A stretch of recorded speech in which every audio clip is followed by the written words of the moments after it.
Welcome to the Tanya Acker Show. I'm Tanya Acker.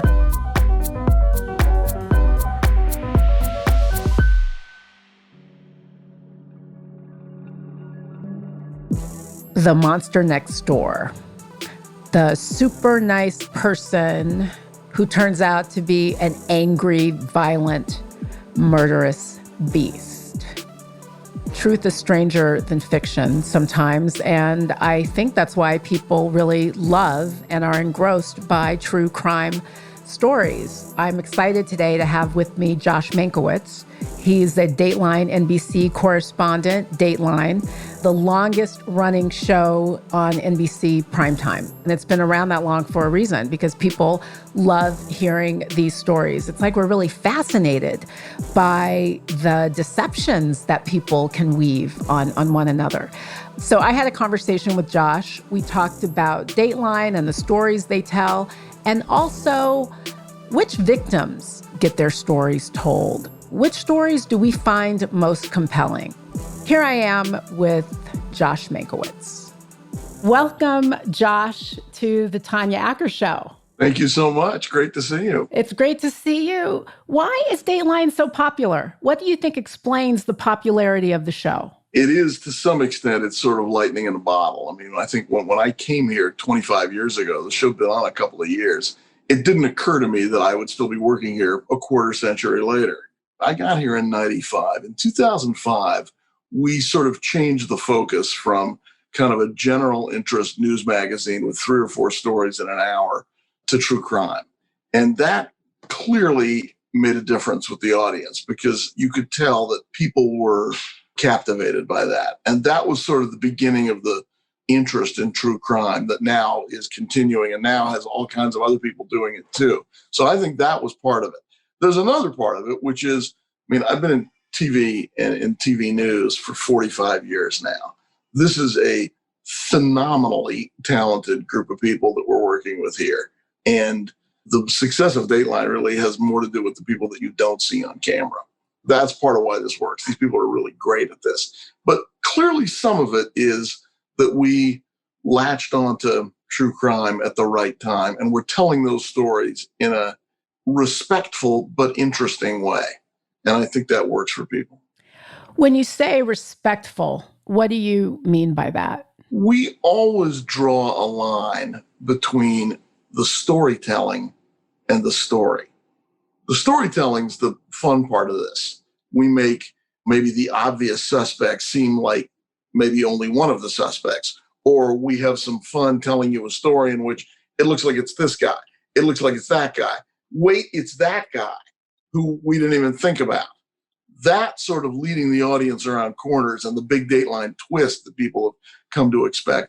That's the fun part of telling these stories, is keeping the audience guessing. Because we don't say at the beginning of the broadcast, this is the story of a guy who was accused of killing his wife, but then it turned out it was the next door neighbor. She'd been having an affair with him and nobody knew about it. Well, we don't do it that way. We're going to lead you very slowly down that path, but in the end, we're going to tell you what happened. That's the storytelling. But the other part of it, the part that requires so much respect, is the story, because there's nothing fun about that. These are people's lives we're talking about, and we're talking about the worst thing in almost all cases that ever happened to them. You meet these victims. They're not going to get over this. There's no like, let's move past this. Let's go on. Losing somebody that you care about to cancer is terrible. Losing somebody unexpectedly to violence is something that a lot of people find themselves forever changed by. And so when we tell that story, yeah, we can have some fun in the way we're telling it to you, but we've got to be respectful of the victims and those families and that story. Because in a lot of cases, that person's story is only going to be told on Dateline. Like on the local evening news in Cleveland or Saginaw or Fresno or wherever they live, there's going to be a little tiny squib about it. Maybe if there's a local paper where they live, there'll be a tiny bit more coverage. But generally, these are not famous people that we're covering. And that story that we're telling is frequently the only time that story is going to be told in any kind of depth. How do you decide which stories to tell? Because it is a really interesting convention of your show that you don't follow the headline necessarily. Like recently, you've been digging into more cold cases, but sometimes the stories that we see on Dateline, it's not the front page national news. So how do you pick? No, I don't even really want the front page national news story because everybody's covering that. So unless you have some giant step forward on OJ, Casey Anthony, insert name of well-known murder case here, Robert Durst, right? People kind of know what's going to happen. It's a completely different experience when you're dealing with people that nobody's ever heard of. And those stories are every bit as interesting and every bit as current as the stuff on the front page, but they don't get any play. So how do we pick? We need stories in which there's a little bit of an arc. If someone is killed and the murderer, who is the obvious suspect, is arrested an hour later, that makes it a pretty tough story to tell if it turns out that that guy actually is the murderer. If it turns out later that isn't the murderer and they got to drop the charges and go in some other direction, that becomes a much more interesting story for us. So we're looking for something that's got a story that we can like lead you around a couple of corners in. We're also looking for stories in which, we're not paying anybody. The only reason people are on Dateline is because they want to be. So if families don't want to cooperate, or if in rare instances they want to get paid, which almost never happens, then we can't do it. You never pay anybody. You never pay for any story. No, we don't. The idea is that it changes the story. Like if you're paying somebody, you're encouraging them to give you a better story. I don't necessarily want the better story. I want the real story. So generally in journalism, you don't pay for stories. We certainly don't. Also, we're incredibly cheap. So that would mitigate against that also. But we're looking for people who can tell their story really well. We're looking for stories that are going to have some sort of resonance. And it's hard to say exactly what that is. But, I told the story a week ago Friday of a woman here in Los Angeles, LaJoya McCoy, who vanished. Nobody could quite figure out where she was. Her family wasn't sure at first whether she had disappeared in some ominous way or whether she was just trying to sort of unplug and get away. And so there was a little bit of a delay as to whether or not they wanted to go forward and tell the cops. And at one point, the mom called the cops, and the cops said, well, we went over to her house and everything looked okay. And the mom was like, all right, then you know what? Let's wait a couple of days. Maybe she'll call me back. Maybe she's just angry at us or not wanting to talk with us. So one of the interesting parts of the story was sort of that kind of delay that families go through. Like, do we admit that there's something terrible happening here and we want to go forward? Or are we thinking like, maybe this will turn out okay, which is a normal reaction. It's one that almost everybody has. Like, maybe they'll just come walking through the door and I won't have to worry about this anymore. So we did that. Then it turned into a story about something that we cover all the time in one form or another on Dateline, and that's domestic or intimate partner violence. Because she was seeing a couple of guys. She had this difficult but working, it seemed, relationship with her ex, who was the father of their kids. And then she was seeing these other guys, and she would post their pictures on Facebook. She was dating, and she was pretty happy about it. And she didn't say who they were. And so the cops were trying to figure out, okay, this guy who she talks about, who she's clearly just started seeing, is this the guy we should be looking at? And who is that? We don't know who it is. So there was some of that going on because she didn't name the guy. She just took a picture of him. So that was one of those stories in which was very hard to tell who was telling the truth and who wasn't. Very quickly, the cops zeroed in on who it was. It turned out it was her ex, and that this was all about domestic violence, and that this guy had beaten her up before, and he'd assaulted her, and he terrified her. And she was convinced that he was following her, and she was convinced that he was slashing her tires. They'd been together, they had these kids, and then they split up. She never looked back. He never wanted to let her go. I mean, it's a story like out of the domestic violence battered woman's handbook. They weren't living together anymore. So she had every expectation this guy was going to leave her alone. But of course, he didn't want to leave her alone. And the more successful she was, and the happier she was, and the more it was clear from looking at her Facebook page that she was spreading her wings, the angrier he got. And they found a bunch of writings of his, which made that abundantly clear, how he was disrespected, and he didn't like the way she was talking to her. And he didn't like the way she was conducting herself in front of the kids, as if like dating in front of your kids is some kind of like horrible sin. that all sort of made clear what had happened. And then in the end, he got arrested and he's serving a colossal amount of time for that. But one of the things in the story was that 2 days after she disappeared, she had an appointment with an alarm company to come to her house and put an alarm in because she was protecting herself. So do you, as a journalist, but also as a human being who's now seen and told so many of these stories, do you sometimes have to stop yourself from jumping to what seemed to be the obvious conclusion? Look, checking your assumptions is a good rule in journalism, whether you're covering the White House or the city council in Memphis or murders. I mean, you should always take your own biases into account and think about what you're assuming for a minute. Yeah, that is a problem. Sometimes you just want to shake your head at some of these stories. I certainly do. I mean, sometimes you hear these stories and it's like, wow, it's like these guys took a course in this. He's just like the guy we did last month, who's just like the guy we did a year ago. You see in this job, this tremendous wave of violence in this country, so much of it against women, so much of it by men, so much of it the result of relationships that didn't go the way they were originally intended or the way at least one party thought they were going to go.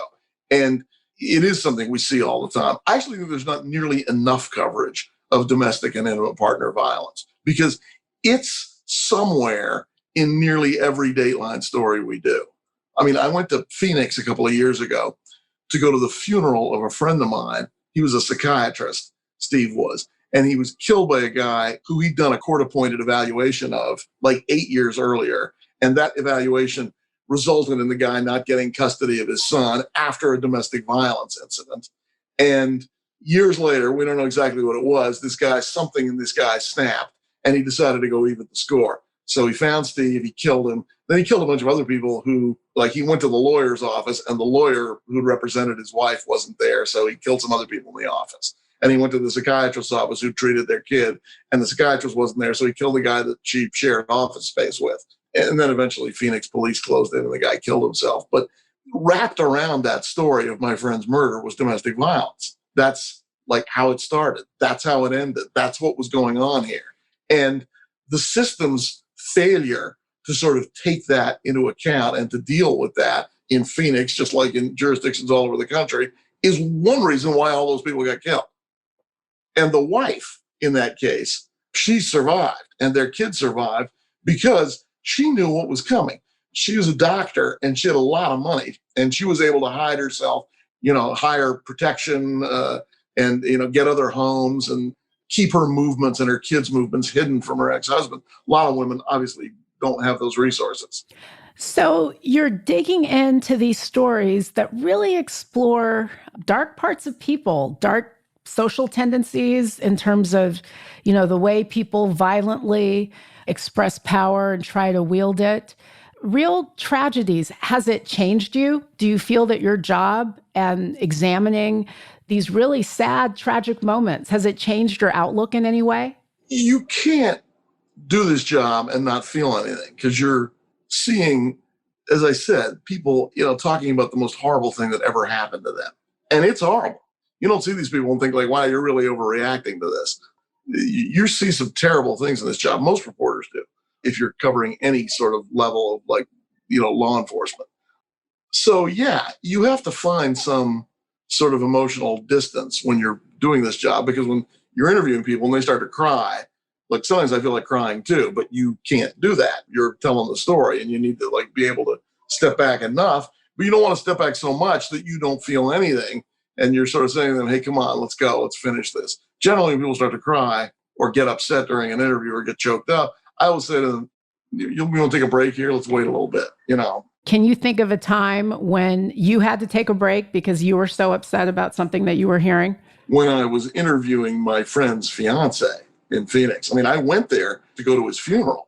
And then the more we learned about the story, I ended up doing that story about his death and the murders of these other people for Dateline, because it was a cautionary story of what can happen. I mean, this was a woman at the center of that story who had, not only had she done everything right, I mean, she prosecuted, she changed her address, she did everything that person could reasonably be expected to do.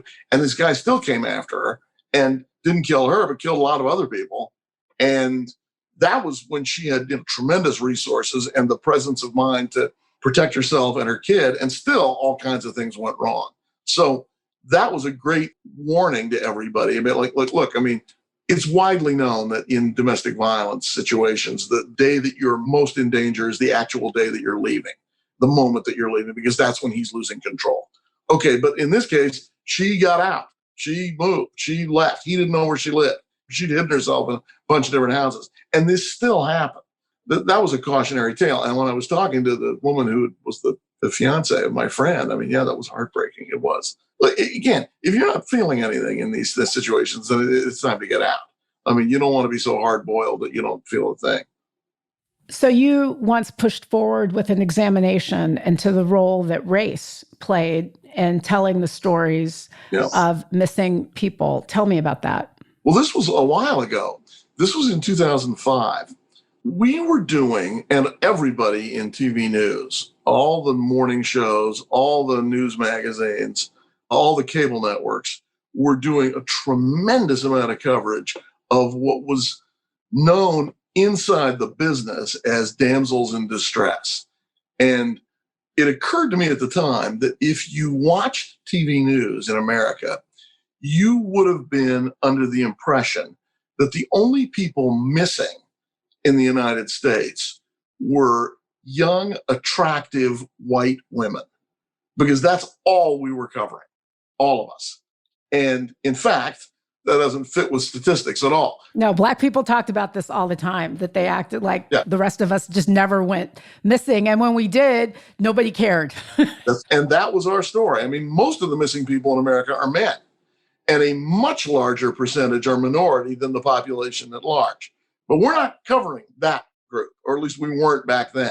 We were doing only young, attractive, white, frequently blonde women. And we did hours and hours and hours of coverage. I'm not talking about doing it once. When I say we, I mean the TV news press writ large. I don't just mean Dateline. We were certainly party to that. So we talked about that.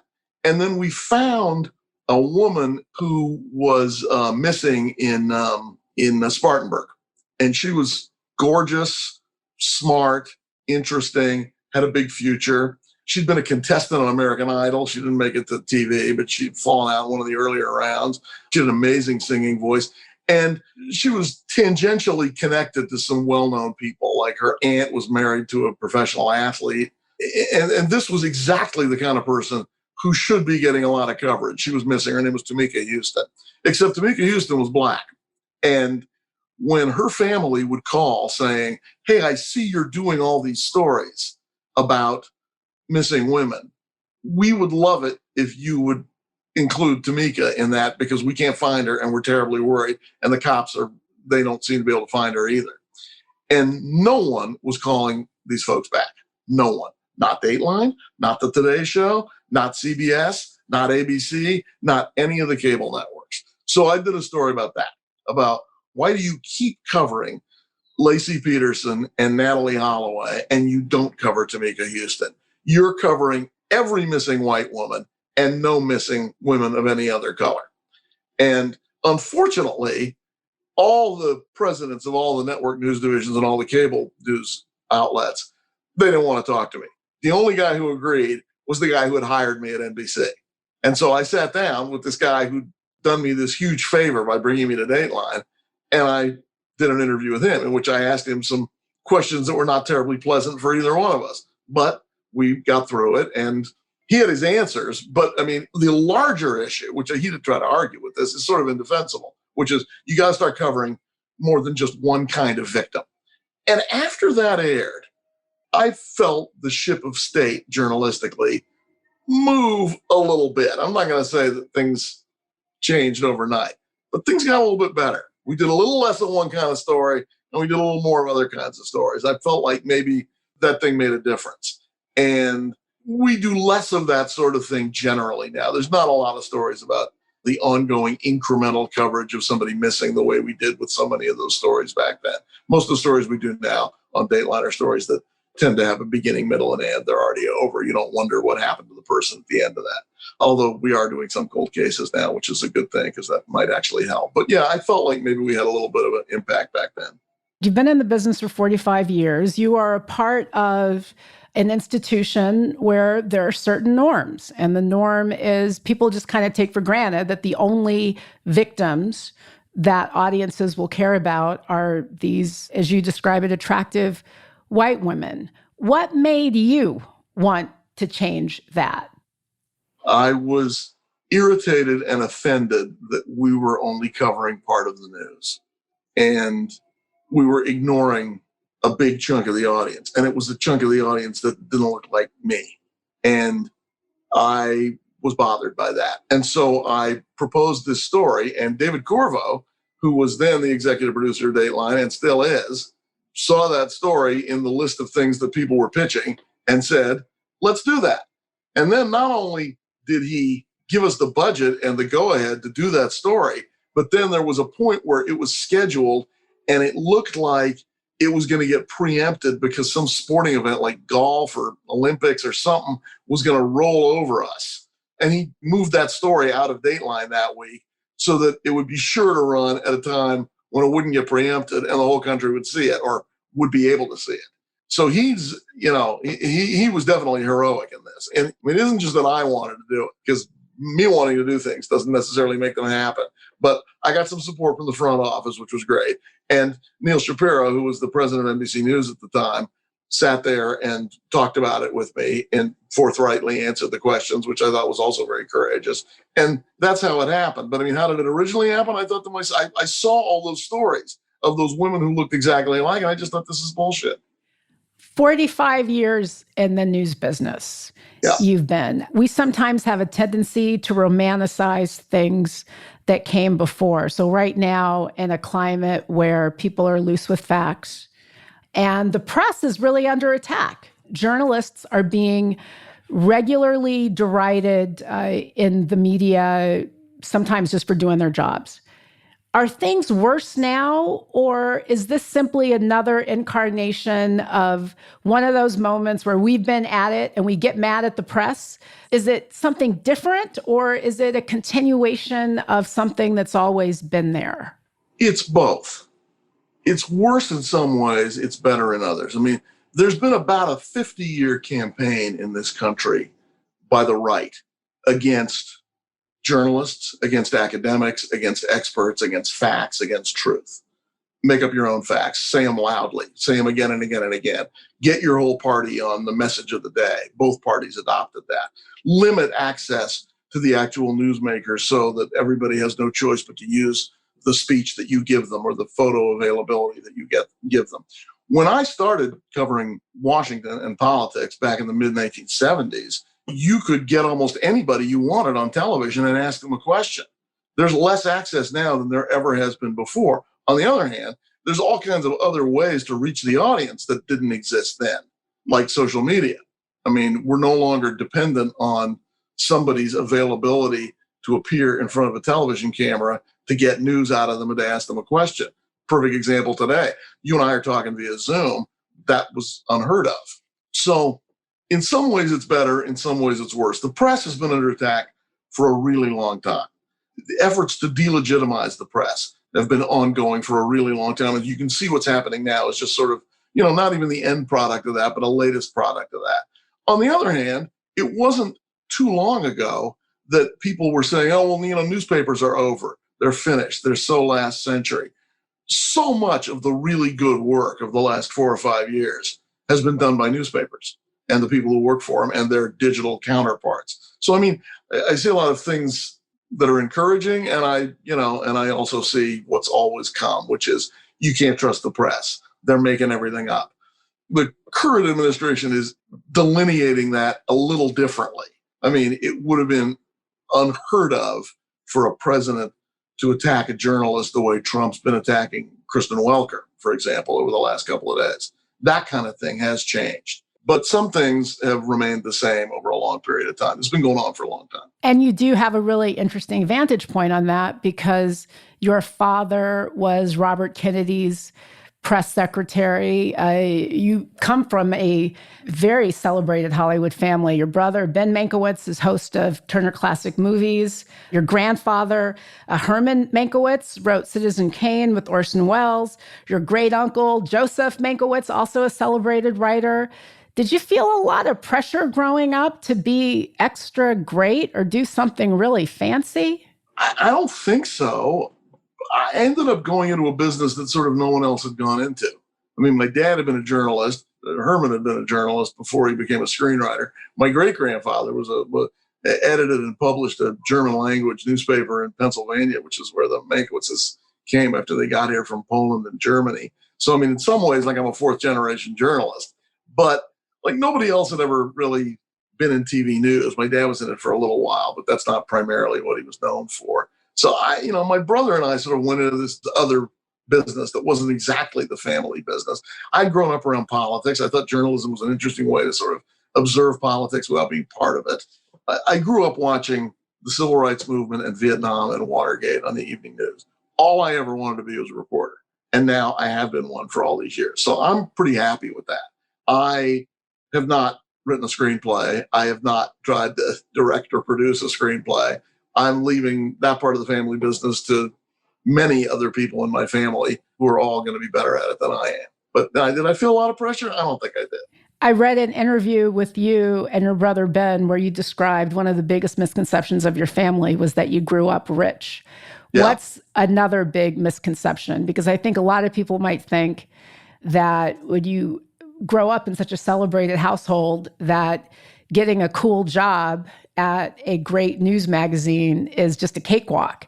Disabuse folks of that notion, if you would. Yeah, well, I mean, when I started out all those years ago, and when I first went on the air at ABC, which was in the early 80s, I heard that people were suggesting that my family had set this up for me. And I remember thinking to myself, they can get me a job like this? This is great. Like, why did I wait so long? The name might get you in the door. I'm not going to tell you it doesn't have an advantage. It certainly has an advantage if you want to get your screenplay read. That probably it does matter. But I mean, beyond that, like, you don't survive in this business, particularly now in this business in which there's, significantly reduced budgets and less opportunity than there was just a couple of years ago, unless you're earning where you are. And that's true of everybody. Yeah, it would be great if we were this incredibly powerful Hollywood family, but we're not. We're just this kind of like, Hollywood historical oddity. So tell me this, how do you think audiences have changed over the years? Because you talked about the fact that now we have all these platforms, right? Like before, you said you could always get a politician to do an interview with you. Now you may not be able to get them to do the interview, but you can see them on Twitter. You will see their posts. But it really strikes me that is this sort of pre-packaged presentation where people aren't necessarily getting information that people don't want to offer. I mean, are audiences becoming a little more settled in the idea that maybe they don't need to know everything? Do you think that people are less curious than they used to be? I think people are probably more curious than they used to be. And there's certainly more distrustful, and I think properly so, of official statements coming from everywhere, whether it's the mayor or the police chief or your senator or your president. I mean, this country's now spring-loaded to distrust any statement that anybody makes about anything. In some ways, that's good. In some ways, it probably isn't. There are people who will not take a COVID vaccine when it finally does come out, in a couple of years or however long it takes, because there's some things people just don't want to believe. So that's not a good thing. People are intensely curious, and they don't understand when they can't get the thing that they want. I mean, we've done so much narrowcasting out there that, if you want a specific thing in your feed, you're going to get it. You want to know more about people who paint their houses red and live in the Midwest and raise roses, you're going to get that. And whose kids go to public schools. I mean, you can like narrow down the information that you're getting, whether it's entertainment or politics or sports or anything. So people want what they want, and they are irritated, I think, when they don't get what they want. And that's part of what's going on today. Everybody now is talking about the fact that there are algorithms set up on all of these platforms that will only deliver to us the things that we want to see and hear. How do we become better consumers? And even more to the point, how do we become better fact checkers?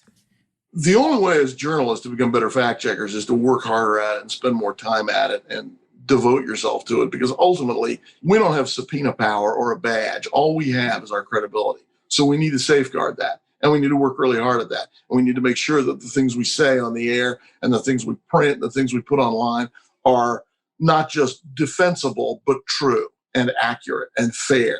And so, when we're doing a story, one of the things we ask ourselves at the end of the story is, okay, we interviewed Tanya Acker in this. What's she going to say when this is over?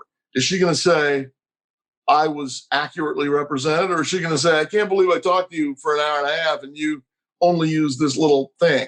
So, that's one of the things that you need to do. And you need to make sure that your finished product conforms not just with what you think is true, but what you learn and what you know and what you can prove. And another thing that we need to do is stop getting all our news from one place. If you're only watching Fox News, you're missing a tremendous amount of news. If you're only watching CBS, or if you're only reading the New York Times, there's some stuff that you're missing. Get your news from a broad spectrum of sources and keep your eyes open to what might be potential bias in the source that you're getting. That doesn't mean you shouldn't trust it. Doesn't mean discard it. But it means, listen with an open mind to things that you agree with and to things that you don't agree with. This seems pretty obvious, but yeah, we're in this environment now where a lot of people hear only what they want to hear. So before we go, Josh, there are a bunch of young kids at home now who aren't having the experiences, that we had when we were young and wanted to test the world and maybe pursue journalism or go out and try to get a job at some law firm. There's a whole different way in which these kids are growing up right now. What's your advice to a young person who is at home and very much wants to be a journalist, but doesn't know how to break out in the den because there's a lot of noise? How can a young person find their place in the midst of all this noise? Read as much as you can, write as much as you can. Writers write. There have never been fewer barriers to entry in journalism as there are now. There was no way for me to do a TV story back in 1975 when I first got into this business. Other people owned the equipment. Unions controlled who had access to that equipment. I couldn't pick up a camera and I couldn't get them to shoot an interview that I was doing. Other people controlled all the means of entry. Well, that isn't true anymore. You can shoot a story and edit it and voice it on your iPad, and it'll be just as good as anything that's on the TV news. So you've got in your hands technology that will get you through the barrier that traditionally existed to young people who couldn't figure out how to even break into journalism. And there's all these places now, particularly if you don't mind not making a ton of money. There's a bunch of places that will take young people that haven't been on the air before, that are anxious to learn about journalism and start learning about journalism on the job. And there's all kinds of stuff out there. There's something that's covering your neighborhood right now. There's all sorts of stuff that didn't exist 10, 15, 20 years ago. Certainly didn't exist when I started. More opportunities to get one's feet wet than ever before. Josh Mankiewicz, I cannot thank you enough for your time. This is really fascinating. Thank you for joining me. Thank you very much. I'll talk to you soon. Thanks. Take care. The Tanya Acker Show is written and executive produced by me. Sam Fragoso is my producer. Andre Lynn is my editor. Cole Mitchell is my composer. Sydney Freeman is my production assistant. And my show dog is Maximus Justice, also known as Max. If you like us, please go on to iTunes and leave a 5-star review. Maybe I'll even have the chance to read it on the air. I will give you my hugest and most profuse thanks if you do. Thanks for listening, everybody.